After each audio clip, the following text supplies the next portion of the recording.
우리가 요나서 말씀을 묵상하고 있는데 요나가 하나님의 말씀, 하나님의 은혜를 받고 이제 하나님께서 말씀하신 대로 하나님의 심판을 전하고 있는 모습을 우리가 본문의 말씀을 통해서 볼 수 있습니다. 3장 1절 말씀 보시겠습니까? 여호와의 말씀이 두 번째로 요나에게 임하니라 말씀하고 있습니다. 하나님께서 요나에게 두 번째 기회를 주셨다. 하나님께서 요나에게 두 번째 반복해서 말씀하고 있는 것입니다.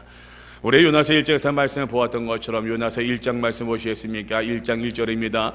여호와의 말씀이 아미떼의 아들 요나에게 임하니라 이르시되 너는 일어나 저 큰 성읍 니느웨로 가서 그것에 향하여 외쳐라 라고 말씀하셨습니다. 저 3장 1절 말씀 보시기 바랍니다. 여호와의 말씀이 두 번째로 요나에게 임하니라. 두 번째 기회를 주셨는데 어떤 말씀 주셨습니까? 일어나 저 큰 성읍 니느웨로 가서 내가 내게 명한 바를 그들에게 선포하라. 똑같은 말씀, 똑같은 명령을 우리 하나님께서 요나에게 주고 계신 것을 볼 수 있습니다. 요나가 첫 번째 말씀을 들었을 때에, 요나가 첫 번째 명령을 들었을 때는 그 말씀에 온전하게 순종하지 못했었습니다. 근데 요나가 여러 가지 많이 연단도 받고 훈련도 받고 많은 은혜도 받고 많이 깨어짐을 통해서 두 번째 기회를 주셨을 때에, 하나님께서 두 번째 말씀을 주셨을 때 요나가 온전하게 순종하며 나아가고 있지 않습니까? 제가 온전하다라고 표현 썼지만 나중에 좀 달라지는 모습도 우리가 알 수 있을 것입니다. 어쨌든 간에 요나가 하나님의 두 번째 음성을 듣고 그 말씀 가운데 순종하는 모습을 보여주고 있다라고 하는 것입니다. 여러분, 성도가 믿음 생활을 하면서 순종의 모습은 아무리 강조해도 지나치지 않을 것입니다. 우리가 믿음 생활을 하면서 믿음 생활을 잘한다, 이것을 어떻게 할 수 있겠습니까?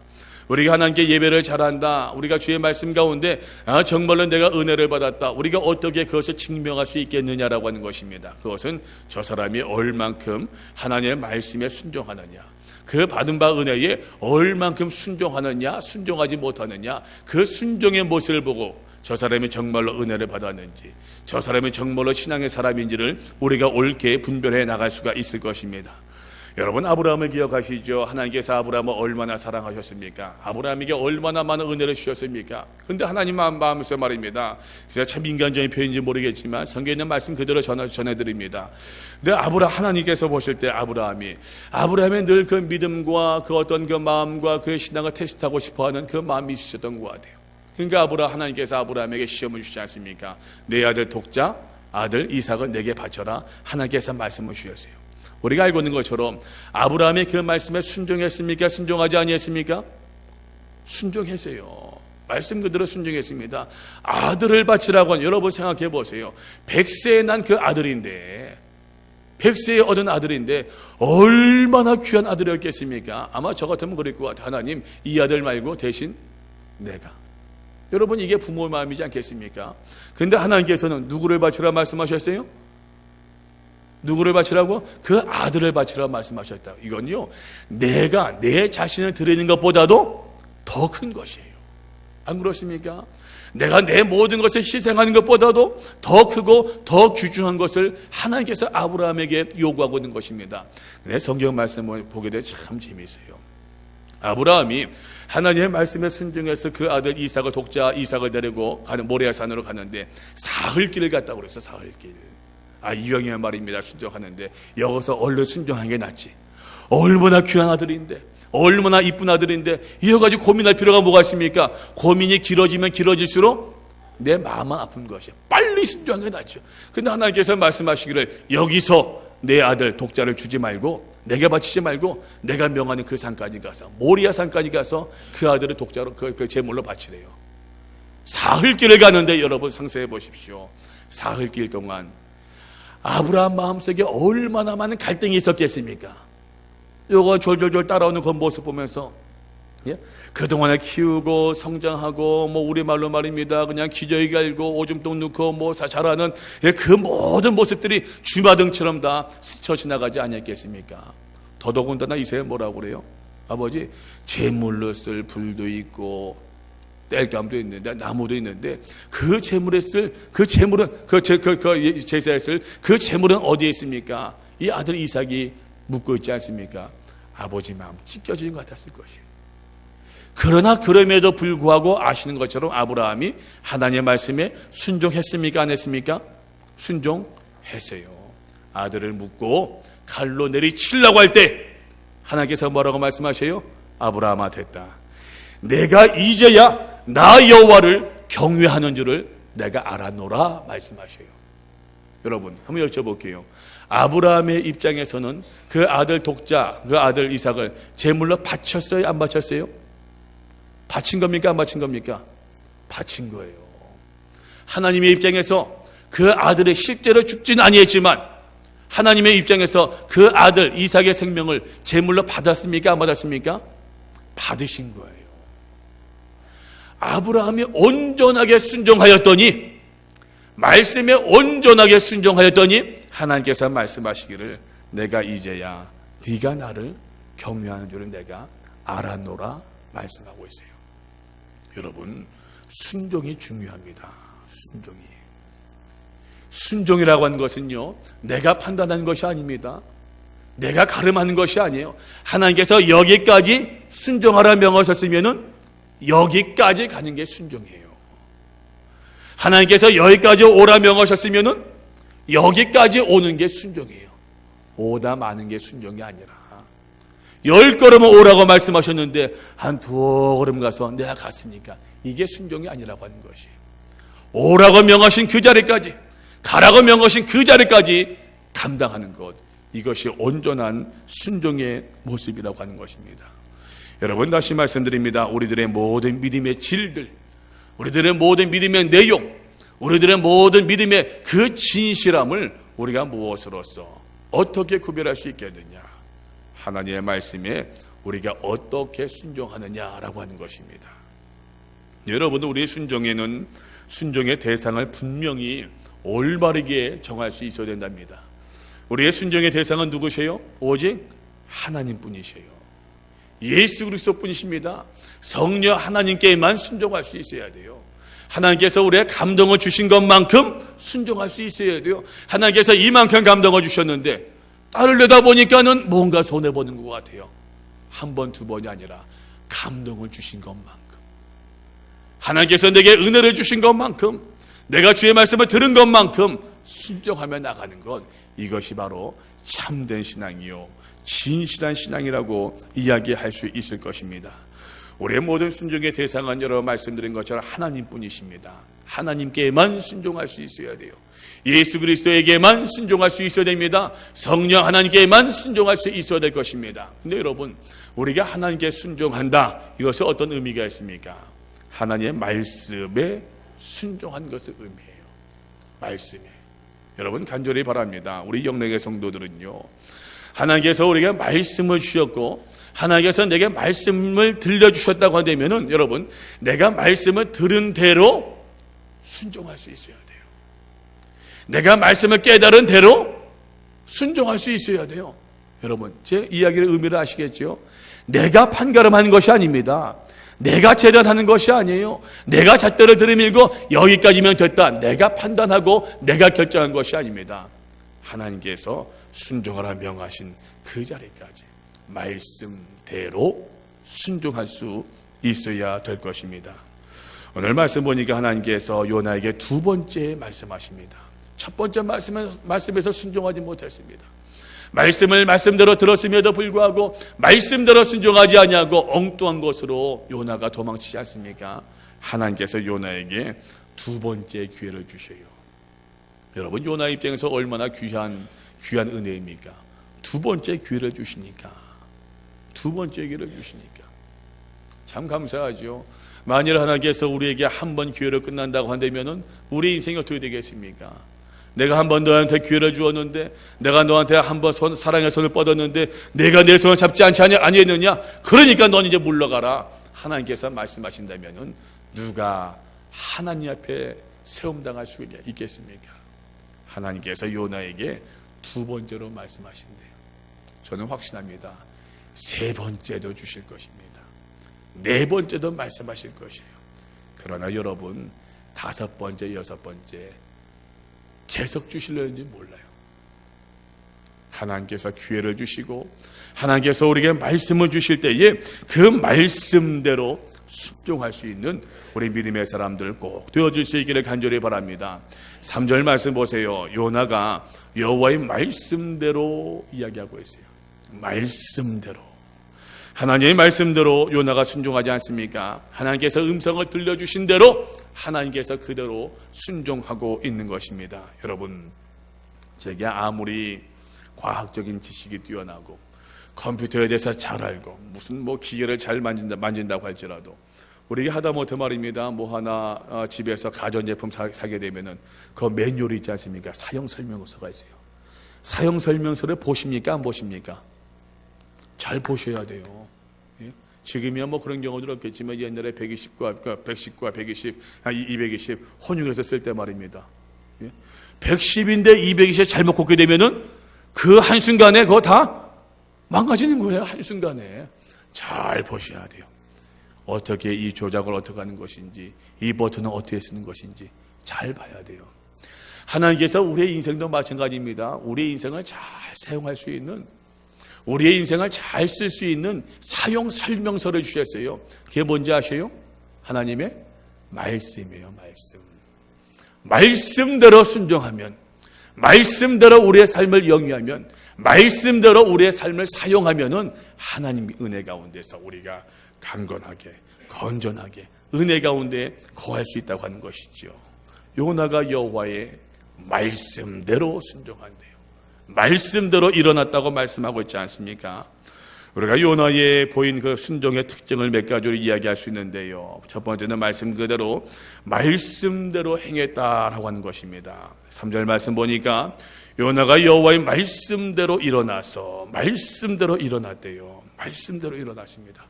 아까 말씀드렸지만 처음에 하나님의 음성을 들었을 때 그 음성에 처음 그대로 순종하였었습니까? 순종하지 못했어요. 말씀을 들었음에도 불구하고 순종하지 못했습니다. 그러나 두 번째 하나님께서 기회를 주셨을 때에 그 음성을 듣고서는 순종했어요. 여러분, 요나의 변화된 모습 1장과 3장에서의 이 변화된 모습 한가운데는 2장 있지 않습니까? 1장 후반부터 2장까지의 사건들, 물고기 뱃속에서 요나가 신음하고 하나님께 기도하고 하나님께서 내게 은혜를 주신다고 한다면은 아버지 하나님, 내가 하나님의 성전을 사모합니다. 주의 성산에 올라가기를 원합니다. 하나님께 기도하고 기도하였더니 하나님께서 내 기도에 응답해 주셨나이다. 이 모든 요나의 신앙의 체험들 말입니다. 그 연단과 그 아픔과 그 고난과 그 절망의 자리에서 하나님께 기도하고 기도했던 그 요나의 믿음의 모습을 우리가 기억하고 있지 않습니까? 물고기 뱃속에서의 실패, 물고기 뱃속에서의 좌절, 그 경험이 요나에게 지금 순종을 안겨다 주고 있는 것이에요. 그러니까 여러분 이거 보세요. 참 보면 요나가 얼마나 불순종했던 사람이었습니까? 하나님께서는 동쪽으로 가라 명하셨는데 서쪽으로 도망치고 있는 것이에요. 하나님의 음성을 들었음에도 불구하고 하나님의 말씀대로 판단하고 말씀대로 순종하는 것보다는 내 생각과 내 판단을 더욱더 앞세웠던 사람이 요나란 사람이었었어요. 그러던 요나가 말입니다. 물고기 뱃속에서 처절한 실패의 자리, 자꾸만 내려가고 또 내려가는 그 요나의 모습을 하나님께서 보시고서 아예 지금 맨 밑바닥까지 말입니다. 산의 뿌리까지 요나를 내려보내지 아니하십니까? 그 제일 밑바닥에서 제일 아픔의 자리에서 요나가 하나님을 새롭게 만난 것이에요. 그 고난과 아픔이 요나가 하나님을 새롭게 만날 수 있게 되었고, 그 고난과 아픔을 통해서 요나가 변화될 수가 있었던 것이었습니다. 이러보건대 여러분, 아픔이 우리에게 징벌만이 아닙니다. 실패가 우리에게 여러분 하나님의 징계만이 아니라고 하는 것입니다. 고난이 내게 유익도 될 수 있는 것이에요. 참 안타까운 것은 어떤 분들은 맞아도 깨닫지 못하는 사람들이 있어요. 아파하면서도 하나님께 나아가지 못하는 사람들이 있다니까요. 아파하면서도 그 절망의 자리에서, 그 어둠의 자리에서 하나님께 기도하지 못하는 그 안타까운 심령들이 있다고 하는 것입니다. 사랑하는 성도 여러분, 그래도 하나님께서 우리를 깨우쳐 주실 때에, 그래도 하나님께서 우리를 흔들어 주실 때에 하나님을 향해서 우리의 마음을 여시고 주님을 향해서 순종하며 나갈 수 있는 우리 믿음의 사람들 꼭 되어줄 수 있기를 간절히 축원드립니다. 어느 목사님이 위암에 걸리셨어요. 위암에. 근데 위암 그러니까 그분이 이제 굉장히 아프셨대요. 너무 아파가지고서 누구지 말씀드릴까요? 제가 어릴 때 이제 다니던 영락교회, 포항 영락교회가 아니라 서울 영락교회 박조준 목사님이 위를 거의 다 떼어내셨어요. 근데 그분이 이제 그 말씀하신 것이 기억이 나요. 기억나는 것이 너무 아파가지고서 위에 있는 신경을 잘랐대요. 신경을. 그러니까 아프지가 않더래요. 그렇겠죠. 아픔을 느끼지 못하는 거예요. 근데 이분이 강대상에서 그 목사님께서 그러한 고백을 하신 것을 수요예배 때 들은 기억이 납니다. 신경이 잘라지니까 아프지 않아서 좋은데 아프지 않으니까 염려가 된대요. 아픔이 있으면 사인이 돼가지고서 내가 약을 먹어야겠구나, 조심해야겠구나, 하나님 바라보고 하나님 도우심을 구하게 되었었는데 아프지 않으니까는 내가 정말 괜찮은 건지 불안해지더라고 하는 것이. 여러분, 아픔도 유익입니다. 고난도 유익이에요. 하나님께서 나를 때리시고 하나님께서 우리에게 아픔도 주시고 하나님께서 우리의 고난도 주실 때에 그 매를 맞아서라도 하나님께 나올 수 있다고 한다면은, 그 아픔을 겪고 나서도 하나님께 돌이킬 수 있다고 한다면은 그 아픔도 그 채찍도 우리에게 유익이 될 수 있다고 하는 것이죠.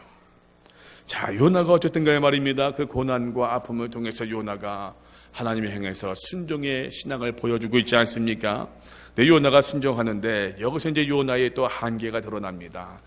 요나 3장 3절 말씀 보시겠습니까? 요나가 여호와의 말씀대로 일어나서 니느웨로 가니라. 니느웨는 며칠 동안요?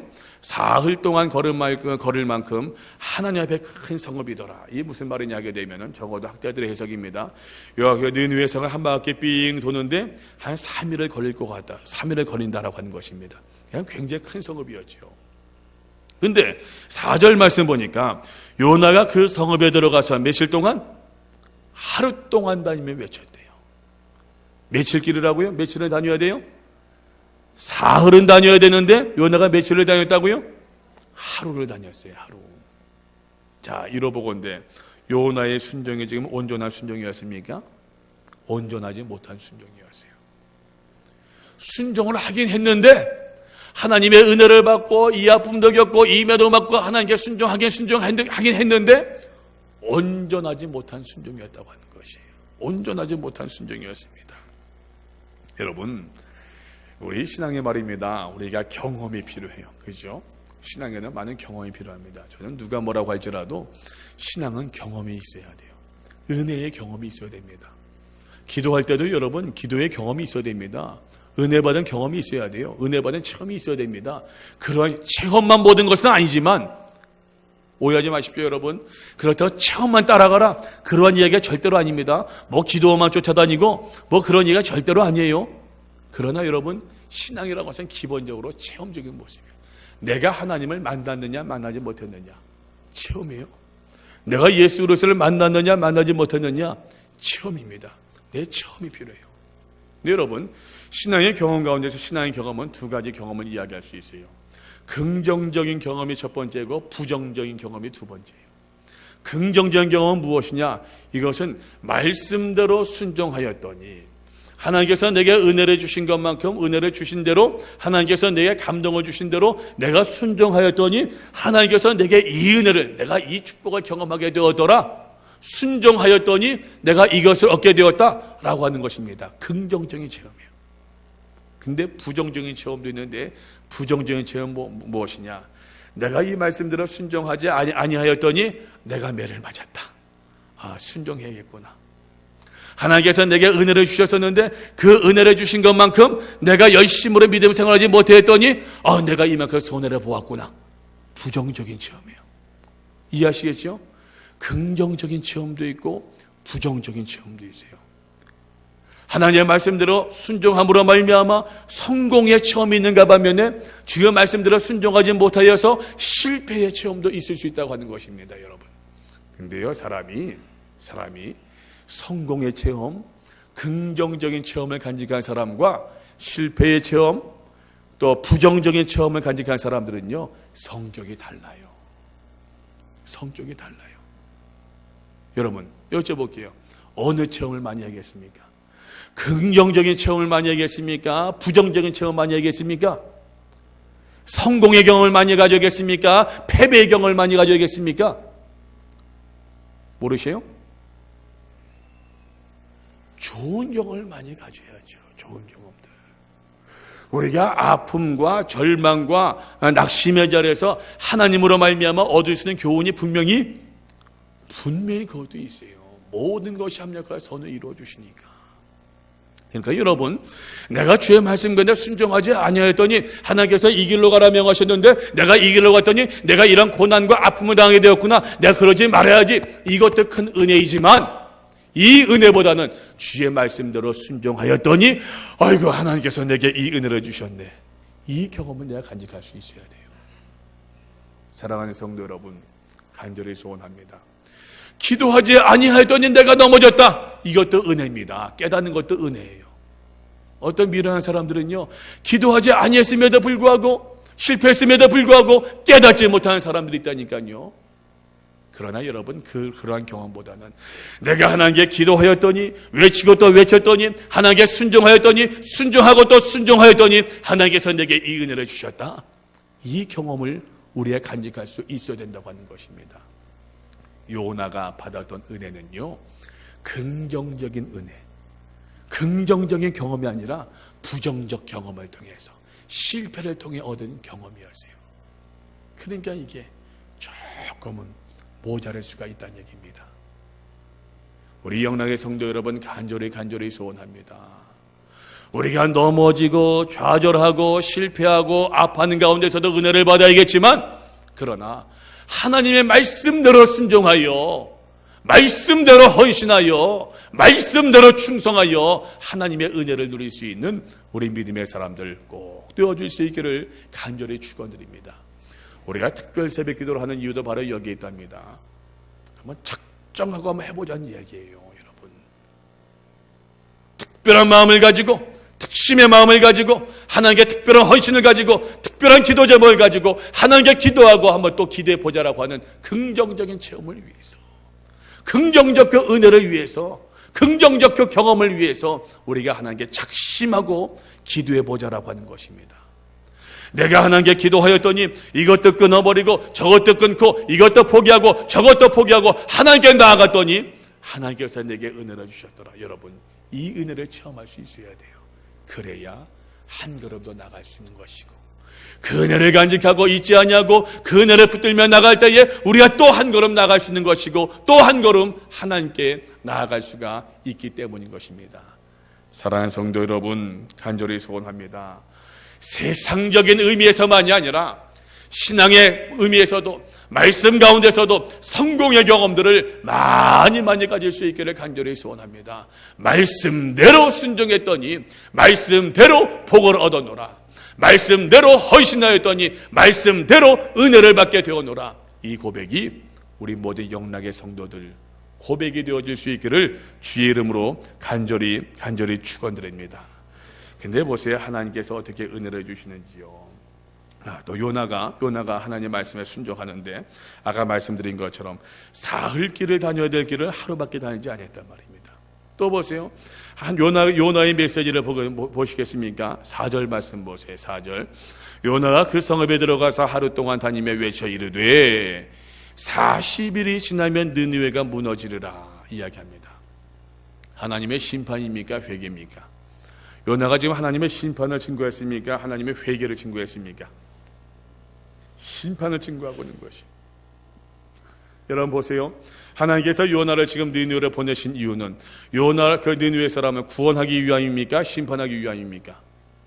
구원하기 위함이었어요. 요나가 니느웨 사람들에게 매를 드리기 위함이었습니까? 사랑의 손길을 대주기 위함이었습니까?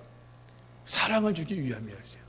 근데 요나는 지금 뭘 증거하고 있어요? 지금 사랑보다도 구원보다도 심판을 이야기하고 있는 거예요. 요나가 완전히 변한 것처럼 보이지만 변하지 못하고 있는 모습이에요. 따라해 보세요. 손 드시고. 요나가. 누구라고요? 요나예요. 요나가. 성경 요나가 요나예요. 요나. 하나님의 은혜를 받고 변화되어야 되는데, 하나님의 말씀으로 인해서 내가 새로워질 수 있어야 되는데 새로워지지 못하고 내가 버려야 할 것을 뭔가 미적하면서 버리지 못하는 모습들 말입니다. 이사를 참 많이 해봤는데 이사할 때마다 느끼는 거예요. 저거 다 버려야지. 버리게 못 버리게요? 못 버려요. 왜 못 버리는지, 그거 한 번 입지도 않을 옷인데 왜 못 버리는지, 입지 않았으니까는 못 버려요. 입지 않았으니까. 또 많이 입었으니까 정들어서 못 버려요. 이것도 또. 참 사람 마음이 말입니다. 버려야 하는데, 여러분 신앙은요, 따라해 보세요. 신앙은 버려야 할 것을 버리는 것이다. 버려야 할 것을 버리는 게 신앙이에요. 또 따라해 보세요. 신앙은 취해야 할 것을 취하는 것이다.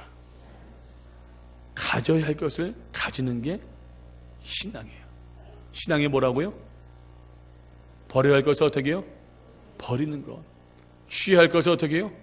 취하는 게 신앙이에요. 근데 문제가 뭐냐? 우리가 버려야 할 것을 자꾸만 가지려고 옮겨줘요. 취해야 할 것에 우리가 손을 놔버린다고요. 세상을 향해서는 손을 놔야 되고, 하나님을 향해서, 주님 향해서 우리의 손을 굳게 붙들 수 있어야 되는데, 반대로 되니까 우리가 고달프고 힘들어할 수밖에 없다고 하는 것입니다. 요나의 변화하지 못한 모습들.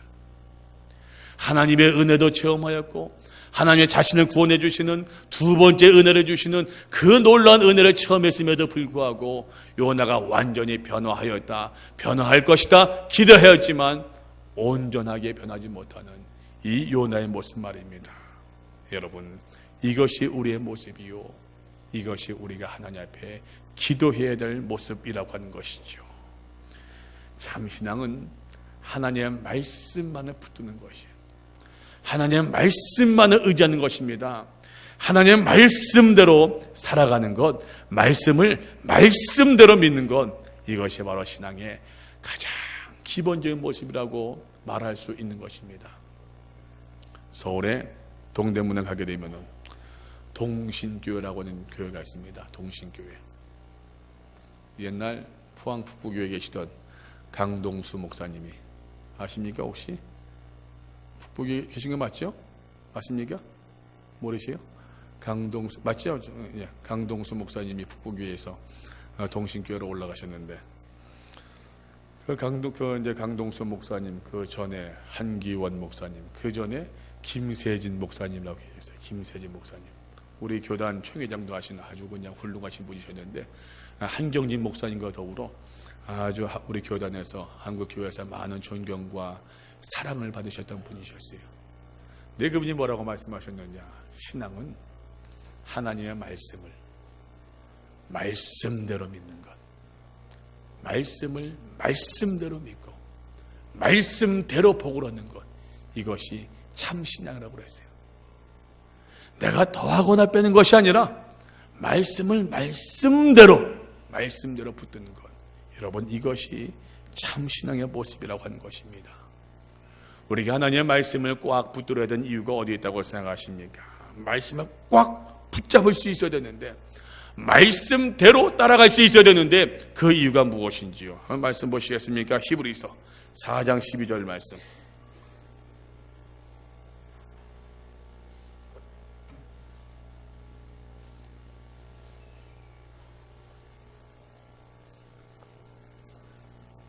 히브리서 4장 12절입니다. 신약성경 히브리서 4장 12절 말씀. 누가 한번 읽어보시겠습니까? 다 함께 읽어보시겠습니다. 시작. 살았고 운동력이 있어 좌우의 날선 어떤 검보다도 예리하여 혼과 영과 및 관절과 골수를 찔러 쪼개기까지 하며 또 마음의 생각과 뜻을 감찰하느니라. 아멘. 여러분 보세요. 하나님의 말씀이 말입니다. 그 어떤 검보다도 예리하여 우리의 혼을 쪼갠대요, 우리의 영을 쪼개신대요, 우리의 관절도 우리의 골수도 찔러 쪼개기까지 하며 우리의 마음과 생각과 그 뜻을 다 드러내게 하신대요. 무엇이? 하나님의 말씀이 무슨 말입니까? 나를 변화시킨다고 하는 것이. 말씀이 나를 변화시킬 수 있다고 하는 것입니다. 말씀으로 말미암아 내가 변화받을 수 있다고 하는 것입니다. 말씀으로 말미암아 내가 새로워질 수 있다고 하는 것이에요. 또 한번 말씀 보시겠어요? 데살로니가전서 그 앞에 있죠. 데살로니가전서 2장 13절 말씀. 하나님의 말씀이 어디에서 역사하시는지.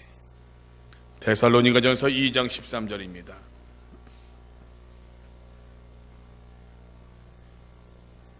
다 함께 봉독하십니다. 시작.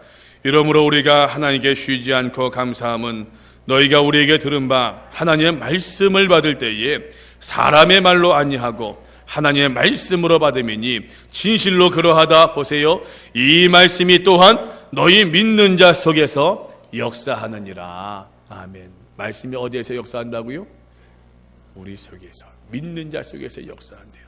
사랑하는 성도 여러분, 하나님의 말씀이 내 속에서 역사하신 그 은혜를 체험할 수 있기를 바랍니다.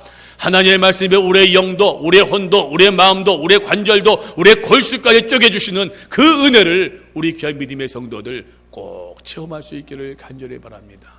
이 말씀의 은혜를 간직하는 가운데 하나님께서 우리에게 말씀을 주실 때에 그 말씀 그대로 순종할 수 있는 우리 믿음의 사람들 꼭 되어줄 수 있기를 간절히 소원합니다. 말씀의 생명이기 때문에, 말씀의 은혜가 있기 때문에, 말씀의 축복이 있기 때문인 것입니다.